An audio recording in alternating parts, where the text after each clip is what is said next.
جی اصل میں یہ بات سمجھنے کے لیے اس کو فلسفہ موت و حیات سمجھنا پڑے گا۔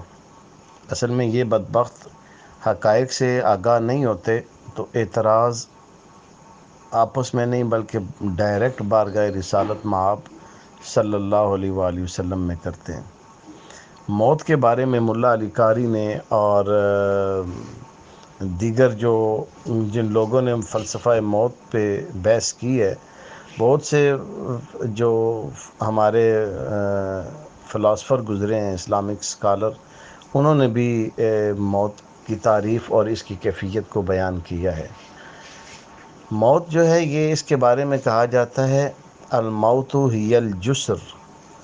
موت ایک پل ہے، پل نہیں ہوتا، یوصل الحبیب الی الحبیب، جو ایک جگہ پہ محبوب کھڑا ہوتا ہے دوسری طرف محب کھڑا ہوتا ہے، وہ پل جو ہے وہ دونوں کو ملا دیتا ہے، درمیان کی مسافتیں ختم کر دیتا ہے۔ تو موت ملانے کا نام ہے۔ کس سے ملاتی ہے؟ اگلے جہان سے ملا دیتی ہے۔ موت فنا کا تو نام نہیں ہے، کہیں بھی اللہ رب العزت نے نہیں فرمایا کہ موت فنا اور ختم ہونے کا، مٹ جانے کا نام ہے۔ پھر ارشاد فرمایا کہ خلق الموت والحیات، یہ ارشاد فرمایا موت اور حیات کو اس لیے پیدا کیا لیبلوکم ایکم احسن عملا۔ تو اس کا مطلب یہ ہے کہ موت کو اللہ نے پیدا کیا ہے نا، تو وہ مٹ جانے اور فنا کرنے کا نام تو نہیں ہے نا، بلکہ وہ جو اعمال صالح کیے ہیں یا اعمال بد کیے ہیں ان کی جزا اور سزا کے لیے یہ ملا دیتی ہے اس اگلے جہان سے۔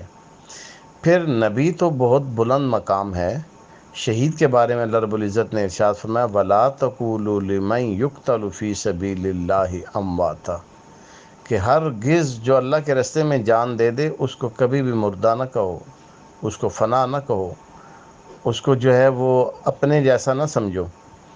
تو یہ تو دو بار قرآن میں ڈائریکٹ اللہ رب العزت نے فرمایا، باقی تو انڈائریکٹ کئی جگہ پہ ارشاد فرمایا۔ تو یہ شہید جو ہے اسے موت فنا نہیں کرتی۔ شہید سے اوپر تو صدیقین کا درجہ ہے، پھر نبی کا درجہ ہے، پھر رسولوں کا درجہ ہے، پھر اولو العزم رسولوں کا درجہ ہے، پھر اولو العزم رسولوں سے اوپر امام الانبیاء کا رتبہ ہے۔ تو ان کی موت کو وہ کیا سمجھتے ہیں کہ یہ فنا ہو کے معاذ اللہ مٹ کے؟ رسول اللہ صلی اللہ علیہ وسلم نے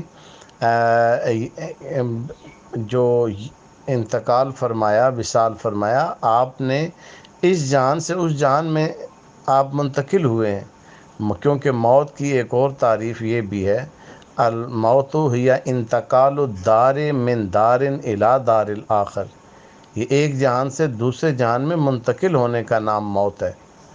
تو ہم لوگ بے عمل ہیں، کم عمل ہیں، کم علم ہیں، ہماری وہ حیثیت نہیں ہے، ہم مرتے ہیں تو ہمارے بارے میں بھی یہ ہے کہ جو نیک ہیں وہ علیین میں جاتے ہیں اور جو برے ہیں وہ اسفل السافلین میں جاتے ہیں۔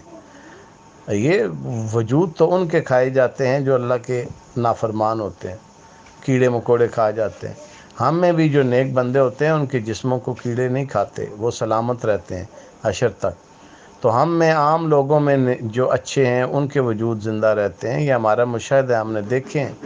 تو جو پھر صالحین ہیں، پھر شہداء ہیں، پھر صدیقین ہیں، پھر اوپر کے درجے ہیں، پھر اولیاء کی جماعتوں، صالحین کے مختلف درجے ہیں، عام ولی ہے، پھر جو تکوینی ولایت کے حامل ولی ہیں وہ ہیں، پھر اس سے اوپر جو ہیں ابدال ہیں، اقطاب ہیں، پھر اغیاث ہیں، جس طرح اعلیٰ حضرت نے مختلف مراتب بھی بیان کیے ان کے۔ تو یہ ان لوگوں کی شانیں بہت بلند ہیں۔ تو جائے کہ رسول اللہ صلی اللہ علیہ وسلم کے بارے میں یہ اس طرح کی بکواسات کرتے ہیں، خود ان کے ایمان اور نفرت اور دلوں میں جو کدورت ہے اس وجہ سے یہ باتیں کرتے ہیں، ورنہ رسول اللہ صلی اللہ علیہ وسلم اپنی قبر انوار میں بالکل اسی طرح مشاہدہ فرما رہے ہیں جس طرح اپنی حیات مبارکہ میں اپنے صحابہ کو، غلاموں کو مشاہدہ فرماتے تھے۔ نبی کبھی بھی اپنی امت سے بے خبر نہیں ہوتا۔ تو سرکار تو پھر سید الانبیاء ہیں، امام المرسلین ہیں، آپ کی تو ذات بہت بلند ہے۔